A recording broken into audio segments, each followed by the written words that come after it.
हमारी आज की इस कहानी की शुरुआत मंगोलिया के एक बहुत ही विशाल डेजर्ट से होती है। आपको बता दूं कि यह ईस्ट एशिया का सबसे बड़ा रेतीला इलाका माना जाता है। इस जगह पर एक कंपनी काम करने आई थी जिनका मकसद जमीन से तेल खोजना था, मगर उन्हें जो इन्फॉर्मेशन मिली थी वह एकदम गलत साबित होती है। इस रेतीली जमीन में तेल की एक बूंद भी नहीं मिलती, जिसके बाद हार मानकर ये सारे लोग अपने घर लौटने का फैसला करते हैं। इन सभी को वापस भेजने के लिए एक प्लेन का इंतजाम किया जाता है, जिसे उड़ाने वाले पायलट का नाम फ्रैंक है। फ्रैंक के साथ उसका एक को पायलट भी मौजूद है। इन दोनों की जिम्मेदारी यहाँ मौजूद सारे लगेज और कंपनी के तमाम एम्प्लॉयज को सुरक्षित बीजिंग तक पहुँचाना है। सभी लोग अपनी सीटों पर प्लेन में सवार हो जाते हैं और बीजिंग की तरफ अपनी उड़ान भरते हैं। पर तभी अचानक इस विशाल रेगिस्तान में रेत का एक भयंकर तूफान उठने लगता है। हालात देखकर फ्रैंक का को पायलट डर जाता है और पूछता है कि अब हमारा अगला कदम क्या होना चाहिए। फ्रैंक उसे समझाता है कि पीछे मुड़ने का मतलब है फ्यूल के लिए लंबा इंतजार। हमारे पास इतनी फ्यूल नहीं बची है कि हम दोबारा से उड़ान भर सकें, और मदद आने में कितना समय लगेगा ये कोई नहीं जानता। इसलिए हमारे पास आगे बढ़ने के अलावा कोई दूसरा रास्ता नहीं है। ये सोचकर फ्रैंक प्लेन की ऊंचाई और ज्यादा बढ़ा देता है ताकि वे इस रेतीले तूफान के ऊपर से निकल सकें। लेकिन मुसीबत यह थी कि इनका प्लेन क्षमता से ज्यादा ओवरलोडेड था। इसी वजन के कारण वे उस भयानक तूफान के बीच बुरी तरह से उलझ जाते हैं। वो लोग रेडियो का इस्तेमाल करके कंट्रोल रूम से बात करने का प्रयास भी करते हैं, मगर कोई संपर्क नहीं जुड़ पाता। हालात तब और बिगड़ जाते हैं जब बहुत ज्यादा रेत अंदर जाने से उनके प्लेन का एक इंजन पूरी तरह दम तोड़ देता है। अब फ्रैंक समझ जाता है कि उसे हर हाल में इमरजेंसी लैंडिंग करवानी ही पड़ेगी, और वह प्लेन को तेजी से जमीन की तरफ लाना शुरू करता है। मगर तूफान के कारण सामने कुछ भी नजर नहीं आ रहा था, जिससे यह लैंडिंग बेहद मुश्किल हो जाती है। जैसे जैसे प्लेन जमीन के करीब पहुंचता है, उसका पीछे का हिस्सा एक बड़ी चट्टान से जोर से टकराता है। इस टक्कर से पीछे का दरवाजा टूटकर खुल जाता है। हवा का प्रेशर इतना तेज होता है कि एक पैसेंजर सीधा बाहर उड़ जाता है और उसकी जान चली जाती है। अब उनका प्लेन बेकाबू होकर रेगिस्तान की रेत पर घिसटते हुए बहुत दूर तक चला जाता है। जब वह आखिरकार रुकता है तो अंदर का नजारा खौफनाक होता है। प्लेन में सवार 2 और पैसेंजर्स अपनी जान गंवा चुके होते हैं। बाहर अभी भी रेत का तूफान कहर बरपा रहा था, इसलिए कोई भी बाहर कदम नहीं रख सकता था। जब वह भयंकर तूफान शांत होता है तो पता चलता है कि उनका पूरा प्लेन रेत के नीचे दब चुका है। हालांकि कुछ घंटों बाद तेज हवाओं के कारण वह सारी रेत उड़ जाती है और उनका प्लेन दोबारा से विजिबल हो जाता है। बचे हुए सभी लोग डरते हुए बाहर निकलते हैं और सबसे पहले अपनी खाने पीने की सप्लाई की जांच करते हैं। तब उन्हें यह भयानक सच पता चलता है कि उनके पास जिंदा रहने के लिए केवल 1 महीने का ही राशन और पानी बचा है। उन्हीं लोगों के बीच मौजूद एक आदमी हिम्मत दिखाते हुए कहता है कि वह पैदल ही यहाँ से बाहर निकलने का रास्ता ढूंढ लेगा। असल में यहाँ से किसी सुरक्षित जगह तक पहुँचने के लिए उन्हें कम से कम 200 माइल दूर जाना था, क्योंकि वे उड़ते हुए मंगोलिया की सीमा पार करके चाइना के किसी अनजान इलाके में आ गिरे थे। सबसे बड़ी दिक्कत यह थी कि किसी को भी अपनी एग्जैक्ट पोजीशन की कोई जानकारी नहीं थी और उनका रेडियो भी पूरी तरह से ठप पड़ चुका था। जो आदमी वहां से पैदल जाना चाहता था वह पूरे भरोसे के साथ बताता है कि वह पहले मैराथन दौड़ चुका है और उसे हाइकिंग का भी अच्छा खासा अनुभव है, इसलिए वह आराम से यह दूरी तय कर लेगा। बाकी लोग उसे समझाते हैं कि भाई अभी जुलाई का महीना चल रहा है, जो इस रेगिस्तान में सबसे ज्यादा जानलेवा और गर्म होता है। ये सब सुनने के बाद अंत में उसे भी समझ आ जाता है कि अकेले इस रेगिस्तान से बाहर निकलना बिल्कुल असंभव है। उसी रात जब सारे लोग थकावट के कारण प्लेन के अंदर सो रहे थे, बाहर एक बार फिर से तेज हवाएं चलने लगती हैं। उसी दौरान डेविस नाम का एक आदमी टॉयलेट करने के लिए बाहर निकलता है। वापस लौटते समय अचानक उसका पैर एक बड़े पत्थर से टकरा जाता है। ठोकर लगने के कारण उसका बैलेंस बिगड़ता है और वह रेत के टीले से लुढ़कता हुआ सीधे नीचे खाई में गिर पड़ता है। उस रेतीले तूफान में उसे कुछ भी दिखाई नहीं देता और वह पूरी तरह से रास्ता भूल जाता है। अपनी जान बचाने के लिए वह बहुत जोर जोर से चिल्लाता है, लेकिन हवा के शोर में कोई भी उसकी आवाज नहीं सुन पाता। अगली सुबह जब बाकी लोग उठते हैं तो उन्हें एहसास होता है कि डेविस उनके बीच नहीं है। वे सभी मिलकर उसे आसपास काफी खोजते हैं, मगर उसका कोई सुराग नहीं मिलता, क्योंकि वह रात के तूफान में रेत के नीचे जिंदा ही दफन हो गया था। अपने एक और साथी को इस तरह खोने के बाद सब बुरी तरह डर जाते हैं। ग्रुप में मौजूद एक लेडी सीधे पायलट फ्रैंक के पास जाती है और उससे पूछती है कि सच सच बताओ, क्या कोई हमें ढूंढने यहाँ आएगा? इसके कितने % चांस बचे हैं? फ्रैंक साफ शब्दों में जवाब देता है कि मुश्किल से 5%, मगर हम यहाँ से पैदल भी नहीं जा सकते क्योंकि हम इस बड़े रेगिस्तान के बिल्कुल बीच में फंसे हैं। हमारा राशन और पानी बहुत सीमित है। अगर हमने सफर शुरू किया तो वह सारा सामान बस 2 दिन में ही खत्म हो जाएगा। इसलिए यहाँ से भागने के बजाय मैं यहीं रुककर मदद का इंतजार करना प्रीफर करूंगा। बाहर बैठे बाकी लोगों का धैर्य अब टूटने लगता है। उन्हें लगने लगता है कि कोई भी उन्हें बचाने नहीं आने वाला। इसी डर से उनमें से 2 लोग चुपचाप वहां से निकलने का प्लान बनाते हैं और अपने साथ कुछ पीने का पानी भी चुरा कर ले जाने लगते हैं। तभी फ्रैंक उन्हें देख लेता है और सख्ती से कहता है कि कोई भी यहाँ से 1 बूंद पानी नहीं ले जा सकता। इसी बात को लेकर उनके बीच भयंकर हाथापाई शुरू हो जाती है और इसी छीना झपट्टी में वह कीमती पानी जमीन पर गिरकर बर्बाद हो जाता है। इसी बीच एलिट नाम का एक आदमी सामने आता है। वह सबको शांत करते हुए कहता है कि मेरे दिमाग में एक कमाल का आइडिया है जो हम सबकी जान बचा सकता है। वह बताता है कि मैं पिछले कुछ दिनों से इस टूटे हुए प्लेन को बहुत ही ध्यान से ऑब्जर्व कर रहा हूँ। अगर हम सब मिलकर मेहनत करें तो इसके हिस्सों को रीबिल्ड करके एक नया छोटा प्लेन तैयार कर सकते हैं। ये सुनकर फ्रैंक उससे पूछता है कि तुम्हें प्लेन के बारे में आखिर कितनी नॉलेज है। एलिट बड़े कॉन्फिडेंस से जवाब देता है कि मेरा काम ही प्लेन डिजाइन करना था। असल में एलिट कौन था ये बात वहाँ कोई नहीं जानता था। वह मंगोलिया में तेल निकालने वाली कंपनी का पक्का एम्प्लॉई नहीं था। वह तो बस एक बार एरोस्पेस से जुड़े किसी काम के सिलसिले में वहाँ आया था और पिछले 2 सालों से उनके साथ ही रुका हुआ था। एलिट का यह सीक्रेट जानने के बाद सभी लोग काफी शॉक हो जाते हैं, मगर इस बात से उनके अंदर जीने की एक नई किरण भी जाग उठती है। सभी इस बात पर राजी हो जाते हैं कि वे मिलकर प्लेन को रीबिल्ड करेंगे। लेकिन फ्रैंक जो खुद एक पायलट था उसकी इस बात से बिल्कुल अग्री नहीं करता। उसे लगता है कि यह सब बकवास है और वह इस काम के लिए एकदम साफ मना कर देता है। अगली सुबह पता चलता है कि जेम्स नाम का उनका एक साथी वहां से कहीं चला गया है। ग्रुप की वह लेडी उसे खोजने के लिए जाने लगती है, पर फ्रैंक उसे रोक देता है। वह कहता है कि तुम यहीं रुको, मैं उसे ढूंढ कर लाता हूँ, और इतना कहकर वह उसे खोजने निकल पड़ता है। ढूंढते ढूंढते फ्रैंक उस पहाड़ी के पास पहुंचता है जहाँ प्लेन का पिछला हिस्सा टूट कर गिरा था। वहां पहुंचकर वह देखता है कि जो आदमी हवा में उड़कर गिरा था उसकी लाश अभी भी उसी जगह पर पड़ी है। आसपास जमीन पर कुछ गोलियों के खाली खोल भी बिखरे हुए थे। ये सब देखकर फ्रैंक के होश उड़ जाते हैं। उसी वक्त जेम्स भी वहां आ जाता है। जेम्स कहता है कि इसका मतलब साफ है, हमारे आने से पहले यहाँ कोई और मौजूद था। मैं यहाँ अपनी वह घड़ी लेने आया था जो मैं इस आदमी से पोकर खेलते वक्त हार गया था, लेकिन अब इसकी कलाई से वह घड़ी गायब है। ये देखकर उन्हें पूरी बात समझ आ जाती है कि यहाँ रेगिस्तान के खतरनाक स्मगलर्स आए थे जिन्होंने मरे हुए आदमी के कपड़े और घड़ी दोनों लूट लिए। जो गोलियों के कवर वहां पड़े थे वह इस बात का सबूत थे कि उन बेरहम लुटेरों ने इनके मरे हुए साथी के शरीर पर गोलियां चलाकर अपनी प्रैक्टिस की थी। फ्रैंक तुरंत जेम्स को वापस कैंप चलने के लिए कहता है, लेकिन जेम्स हिलने से इनकार कर देता है। वह फ्रैंक से पूछता है कि तुम उस प्लेन को दोबारा बनाने के खिलाफ क्यों हो। फ्रैंक जवाब देता है कि मैं लोगों के मन में झूठी आस नहीं जगाना चाहता, क्योंकि मुझे पता है कि वह कभी उड़ने वाला नहीं है। इस पर जेम्स उसे समझाता है कि दुनिया का हर इंसान प्यार और सहारे की तलाश में रहता है। अगर हम इस मुश्किल वक्त में किसी को प्यार नहीं दे सकते तो कम से कम जीने की एक उम्मीद तो दे ही सकते हैं, और अगर हम वो भी नहीं कर सकते तो इंसान को वह करने की आजादी देनी चाहिए जो उसे सही लगता है। जेम्स की इस गहरी बात का फ्रैंक पर बहुत असर होता है और वह लोगों के साथ मिलकर प्लेन बनाने के लिए तैयार हो जाता है।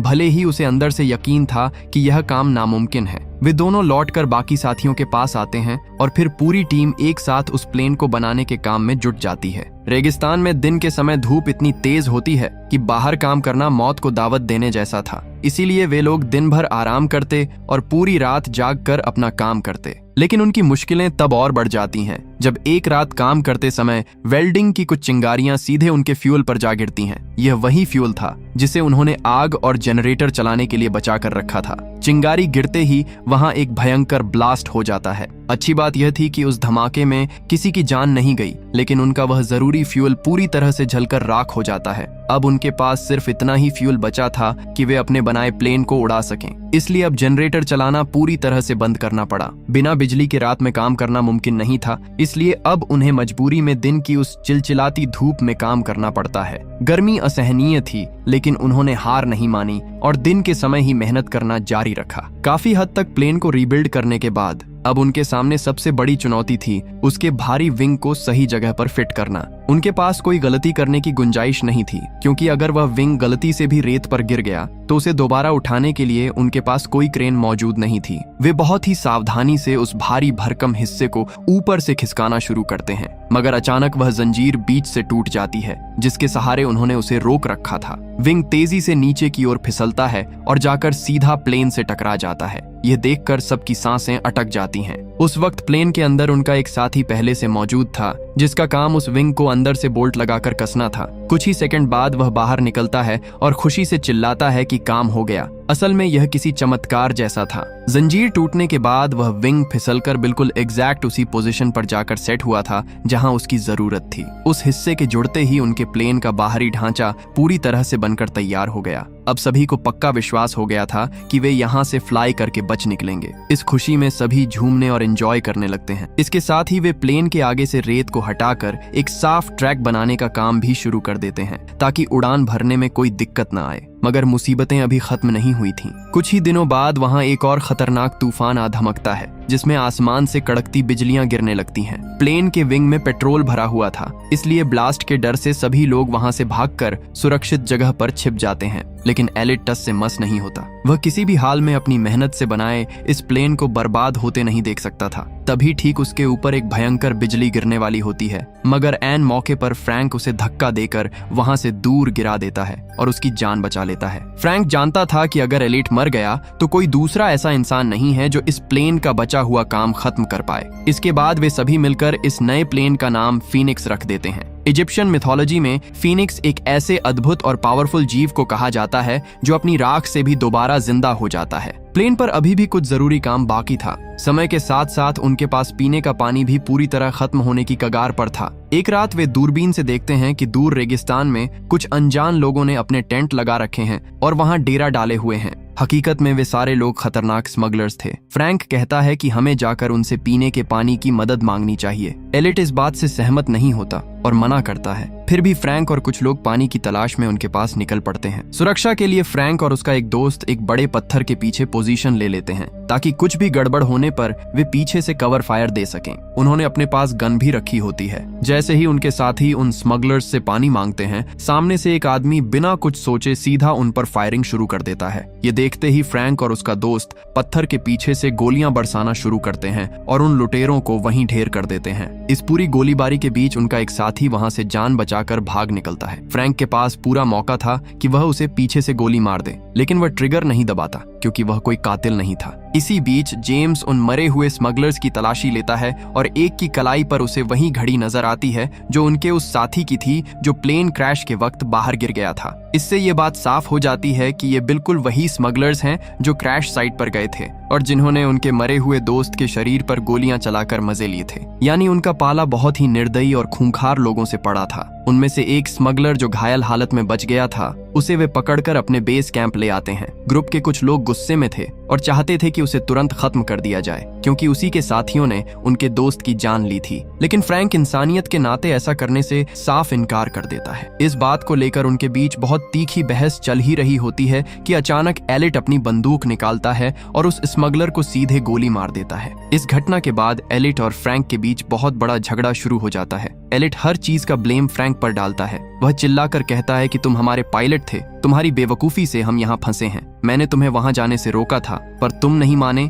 और तुम्हारी वजह से हमारे एक और आदमी की मौत हो गई। ये कड़वी बातें सुनकर फ्रैंक अपना आपा खो बैठता है और गुस्से में आकर एलिट के चेहरे पर एक जोरदार पंच जड़ देता है। इस थप्पड़ से एलिट की ईगो को बहुत गहरी चोट लगती है और वह सबसे रूठ जाता है। वह धमकी देता है कि अब वह इस प्लेन को बिल्कुल नहीं बनाएगा। उसे जितना करना था उसने कर दिया। वह ताना मारता है कि मैं अकेला यहाँ तुम 10 लोगों के बराबर मेहनत करता हूँ और तुम लोग सिर्फ बैठकर तमाशा देखते हो। तब कैली नाम की लड़की उसे मनाने जाती है और समझाती है कि तुम्हारे बिना इस प्लेन को पूरा करना नामुमकिन है, हमें तुम्हारी सख्त जरूरत है। इस पर एलिट शर्त रखता है कि अगर सारे लोग आकर मुझसे रिक्वेस्ट करेंगे तभी मैं काम पर वापस लौटूंगा। मजबूरी में अपनी जान बचाने के लिए हर किसी को उसके आगे झुकना पड़ता है। यहाँ तक कि फ्रैंक भी उससे माफी मांगते हुए कहता है कि तुम ही यहाँ के बॉस हो, प्लीज इस काम को पूरा कर दो। इसके बाद एलिट का गुस्सा शांत होता है और सारे लोग फिर से प्लेन को तैयार करने में लग जाते हैं। कुछ दिनों बाद वे दूरबीन से देखते हैं कि जो आदमी उस रात भाग निकला था वह अपने बहुत सारे हथियारबंद साथियों के साथ वापस आ गया है। पर वो लोग सीधा हमला करने से बचते हैं क्योंकि वे जानते थे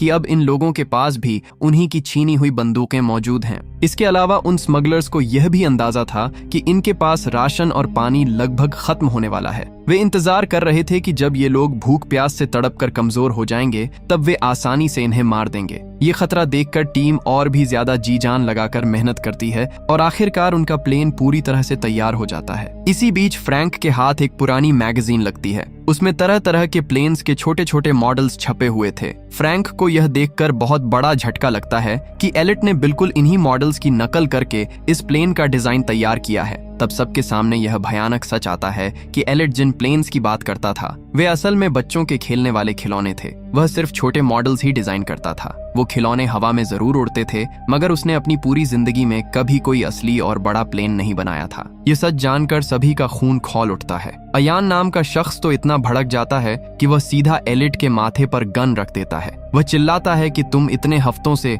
हमारी जिंदगी के साथ खेल रहे हो। ये कबाड़ कभी नहीं उड़ेगा क्योंकि तुम्हें असल में प्लेन बनाना आता ही नहीं है। लेकिन एलिट को अपने काम पर पूरा भरोसा था। वह बिना डरे कहता है कि यह प्लेन उड़ेगा। मैं मानता हूं कि मैं खिलौने बनाता था पर वो रिमोट कंट्रोल से चलने वाले होते थे और उन छोटे मॉडल्स में असली प्लेन से भी ज्यादा बैलेंस की अहमियत होती है जो मैंने इसमें परफेक्ट रखा है। फ्रैंक बीच बचाव करके अयान को शांत करता है। तभी रेगिस्तान में एक बार फिर तेज हवाएं चलने लगती हैं। हवा का दबाव इतना ज्यादा होता है कि वह प्लेन जिसे उन्होंने कड़ी मेहनत से जोड़ा था वह अपने आप हवा में हल्का हल्का ऊपर उठने लगता है। यह नजारा देखकर सबको यकीन हो जाता है कि एलिट का डिजाइन एकदम सही है और यह सचमुच उड़ सकता है। उनके अंदर बुझ चुकी उम्मीद की आग फिर से भड़क उठती है मगर वो तूफान इतना भयंकर था कि कुछ ही देर में उनका पूरा का पूरा प्लेन रेत के नीचे दब जाता है। जब मौसम साफ होता है तो रेत में दबे उस प्लेन को देखकर सब फिर से निराश हो जाते हैं। उन्हें लगने लगता है कि यह कबाड़ उन्हें यहाँ से बाहर नहीं निकाल पाएगा।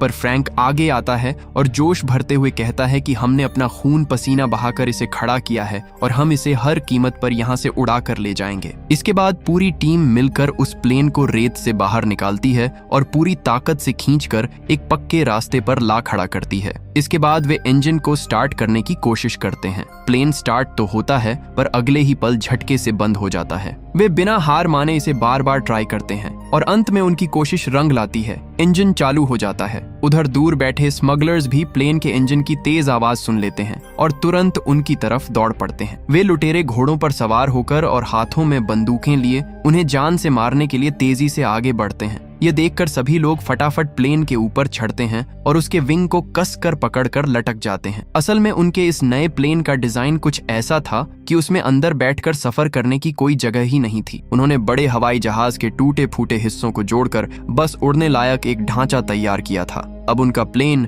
उस कच्चे रनवे पर तेजी से दौड़ने लगता है। पीछे से आ रहे स्मगलर्स लगातार अपनी बंदूकों से उन पर फायर कर रहे थे पर किस्मत अच्छी थी कि एक भी गोली उन्हें नहीं छू पाई। मगर तभी अचानक सामने उनका रनवे खत्म हो जाता है और एक गहरी खाई आ जाती है। यह देखकर स्मगलर्स को लगता है कि अब ये सभी खाई में गिरकर पक्का मारे जाएंगे। लेकिन ठीक उसी पल एक चमत्कार होता है। उनका फीनिक्स उस खाई के किनारे से हवा में छलांग लगाता है और सीधा आसमान की ऊंचाइयों की तरफ उड़ने लगता है। हवा में खुद को सुरक्षित पाकर सबकी खुशी का कोई ठिकाना नहीं रहता क्योंकि उनकी हफ्तों की जी तोड़ मेहनत आखिरकार सफल हो चुकी थी। इस तरह वे सभी मौत को मात देकर उस खतरनाक और जानलेवा रेगिस्तान से बाहर निकलने में कामयाब हो जाते हैं जहां से जिंदा लौटना नामुमकिन माना जाता था। लास्ट में स्क्रीन पर इन सभी लोगों की कुछ तस्वीरें दिखाई जाती हैं। ये सारे लोग अब सुरक्षित अपने घर पहुंच चुके हैं, अपनी फैमिली के साथ हैं और एक खुशहाल जिंदगी बिता रहे हैं। इसी शानदार एंडिंग के साथ यह सर्वाइवल मूवी यहीं खत्म हो जाती है। दोस्तों, इसी तरह की कहानियों के लिए हमारे चैनल को सब्सक्राइब जरूर करना। मिलते हैं किसी नए दिन एक नई कहानी के साथ।